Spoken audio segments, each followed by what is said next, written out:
Cover story के नाजरीन को नई वीडियो में खुशामदीद कहता हूँ। पहले चीन, फिर रूस और अब ईरान ने भारत को बड़ा झटका देते हुए खुद को पाकिस्तान, चीन, रूस, तुर्की का इत्तेहादी करार दे दिया। ईरान में भारत के लिए कोई जगह नहीं। चीन के साथ जंग की सूरत में चीन का साथ दिया जाएगा।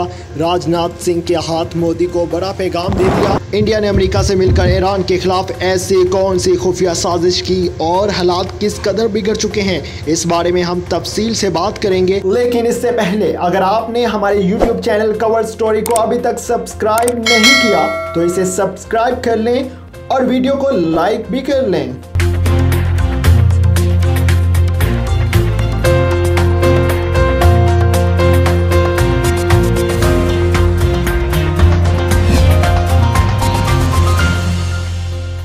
इंडियन वज़ीर-ए-आज़म नरेंद्र मोदी ने आज के इंडिया को पूरे खित्ते में बिल्कुल तन्हा कर दिया है। एक जापानी कहावत मशहूर है कि अगर आप किसी लाइन में खड़े हों और कोई अचानक इस लाइन में आपसे आगे आकर खड़ा हो जाए तो गलती इसकी नहीं बल्कि आपकी होगी कि आपने उसे इतनी स्पेस क्यों दी कि वो आपसे आगे खड़ा हो गया। यही हाल इंडिया का है। मोदी से पहले इंडिया के पाकिस्तान के सिवा तकरीबन सभी पड़ोसी ममालिक से बेहतरीन ताल्लुकात थे।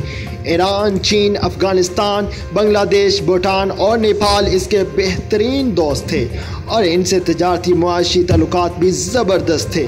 लेकिन फिर मोदी आया और ऐसे हालात पैदा किए कि इंडिया के तमाम पड़ोसी और दोस्त मुल्क इससे नाराज़ होते चले गए। इनमें से कुछ ममालिक से दोस्ती तजारती लिहाज से इंडिया के लिए फ़ायदा मंद थी और कुछ ममालिक से दोस्ती सिर्फ इसलिए थी कि इनकी मदद से पाकिस्तान को कमज़ोर किया जाए, जिनमें अफ़गानिस्तान और ईरान का नाम आता है।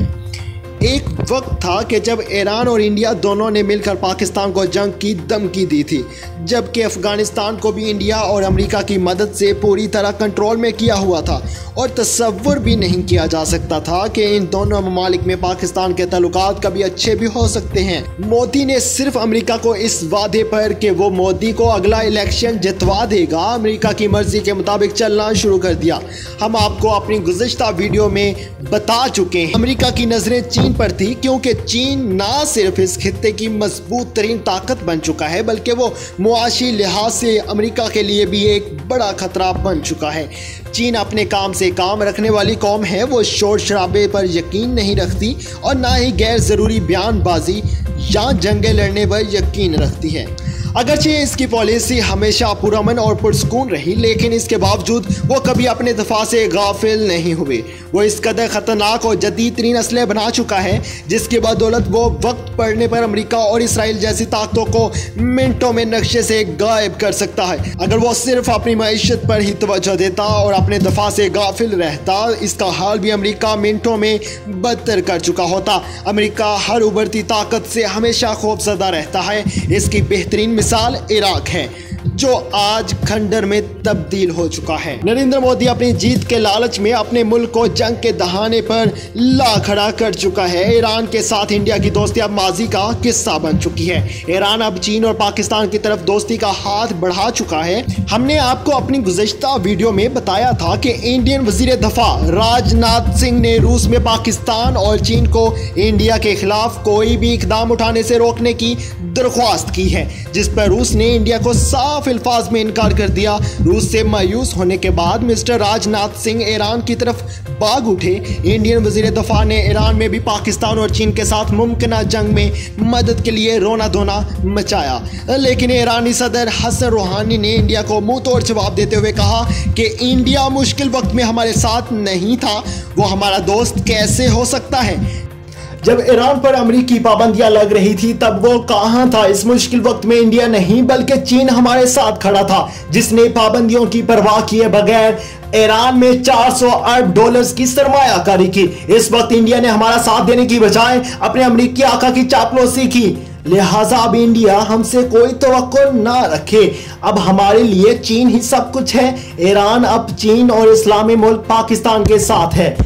इंडियन वज़ीर दफा राजनाथ सिंह का दौरा मास्को इतना खराब रहा और इनको अपने चीनी हम मनसब के सामने इतनी जिल्लत का सामना करना पड़ा कि वो हंगामी बुनियादों पर अपने दौरे को मुख्तसर करते हुए वहां से सीधे तेहरान चले गए। ईरान में उन्होंने अपने ईरानी हम मनसब ब्रिगेडियर जनरल अमीर हातमी से मुलाकात की। जैसे ही राजनाथ सिंह ईरान पहुंचे तो ईरान के सदर हसन रूहानी का एक अहम बयान सामने आया। इनके इस बयान से यह वाजिया कर दिया कि भारत और ईरान बाहमी ताल्लुकात के हवाले से कहां खड़े हैं। ऐसा लगता है कि उन्होंने ये बयान चीन के कहने पर दिया। उन्होंने कहा कि जब हम पर मुश्किल वक्त आया, हम वबाई मर्ज से लड़ रहे थे और अमेरिका हम पर पाबंदी लगा रहा था, तो इंडिया ने हमारा साथ तक ना दिया, ना अमेरिका पर दबाव डाला कि आप किसी भी सूरत ईरान पर लगाए जाने वाली पाबंदियों को हटाएं। कम से कम 1 साल के लिए पाबंदी हटा देते तो ईरान की कारोबारी सरगर्मियां बहाल रहती। हमारी मुआशी हालत खराब थी और हम सख्त पाबंदियां झेल रहे थे। इस सूरत हाल में हम समझ गए हैं कि कौन हमारे साथ है और कौन नहीं। यह हसन रूहानी की तरफ से भारत के लिए वाजिया पैगाम है। असल में मास्को में राजनाथ सिंह के साथ जो हुआ वो एक तरह से चीन की तरफ से जंग की धमकी है। अब इंडिया देखना चाह रहा है कि अगर जंग हुई तो ईरान किसकी तरफ खड़ा होगा। तो ईरान अपना वाजिया पैगाम दे चुका है कि हमारे मुश्किल वक्त में हमारा साथ चीन ने दिया, ये जानते हुए भी कि हम पर मजीद पाबंदियां लगेंगी और हमारी आड़ में चीन पर भी पाबंदियां लगने वाली हैं। लेकिन चीन ने इसकी परवाह नहीं की। इंडिया ने चाह बहार मंसूबे को दोबारा इंडिया के ताउन से बहाल करने की कोशिश की, लेकिन ईरान ने सब कुछ मुस्तरद करते हुए यह वाजिया कर दिया कि हम चीन और इसके इत्तेहादियों के साथ खड़े हैं। इंडिया को जिस कदर जिल्लत का सामना आज करना पड़ रहा है, ऐसा पहले कभी नहीं हुआ। वो रूस की तरफ गया क्योंकि वो सारी जिंदगी रूस से बंदूकें, हथियार और जहाज वगैरह लेता रहा है। भारत में इस्तेमाल होने वाला हर किस्म का तमाम 80% असला रूस का दिया हुआ है। लेकिन अब वक्त बदल चुका है। आज रूस चीन के साथ खड़ा है। ईरान के पाकिस्तान के साथ ताल्लुकात बहुत खराब रहे क्योंकि इनकी सरजमीन से इंडिया पाकिस्तान में दहशतगर्दी करवाता रहा है। अब माजी बदल चुका है। कभी यहाँ पे सूरत हाल थी कि ईरान और अफगान तालिबान एक दूसरे के खिलाफ थे, मगर आज बैकडोर चैनल के जरिए मुलाकातें हो रही हैं। कभी चीन ने अफगान तालिबान पर चढ़ाई करने के लिए अमेरिका का साथ दिया था, आज अफगान तालिबान और चीन एक हो चुके हैं। पाकिस्तान तो पहले दिन से चीन के साथ था और आज भी है। एक और बड़ी पेशरफ्त जो नजर आ रही है वो ये कि सऊदी अरब जो कभी अफगान तालिबान के साथ हुआ करता था, आज उनके खिलाफ है और तुर्की आज अफगान तालिबान के साथ है और माजी में इनके ताल्लुकात आपस में खराब हुआ करते थे। चीजें और हालात बदल रहे हैं। अफगान तालिबान ने सोवियत यूनियन को तोड़ा, आज वही इनके सबसे बड़े सपोर्टर हैं। जापान पर अमेरिका ने न्यूक्लियर हमला किया, लेकिन आज जापान अमेरिका का एक बड़ा इत्तेहादी है। यहां ना तो कोई किसी का मुस्तकिल दुश्मन है और ना मुस्तकिल दोस्त। 1 साल पहले तक ईरान ने पाकिस्तान के साथ हालात इतने खराब थे कि भारत कह रहा था कि हमला होना चाहिए, लेकिन आज ईरान पाकिस्तान के साथ है। अब भारतीय वजीर दफा राजनाथ सिंह अरब ममालिक के दौरे पर जाने वाले हैं। अगर इनका यह दौरा हो जाता है तो इस दौरे में वो पूरी कोशिश करेंगे कि अरब ममालिक पर इसराइल का प्रेशर डालकर इनसे पाकिस्तान के खिलाफ काम करवाया जाए। 2011 में जब उसामा ड्रामा हुआ तो रियासत के लोगों ने यह फैसला कर लिया था कि इस वाकये के बाद अमेरिका के चंगल से निकलना है और फिर चीन की मदद से हम अमेरिका के जंगल से निकलते गए। और ये वो काम था जो चीन चाहता था कि पाकिस्तान करे। एक और काम जो चीन पाकिस्तान से चाहता था वो ये कि किसी तरह पाकिस्तान सऊदी अरब के दबाव से निकल आए, क्योंकि जब भी अमेरिका और इसराइल ने दबाव डालना होता है तो वो पाकिस्तान पर सऊदी अरब और दूसरे अरब ममालिक को बीच में डाल लेता है। ऐसी मजीद मालूमाती वीडियोस देखने के लिए हमारे YouTube चैनल को सब्सक्राइब कर लें।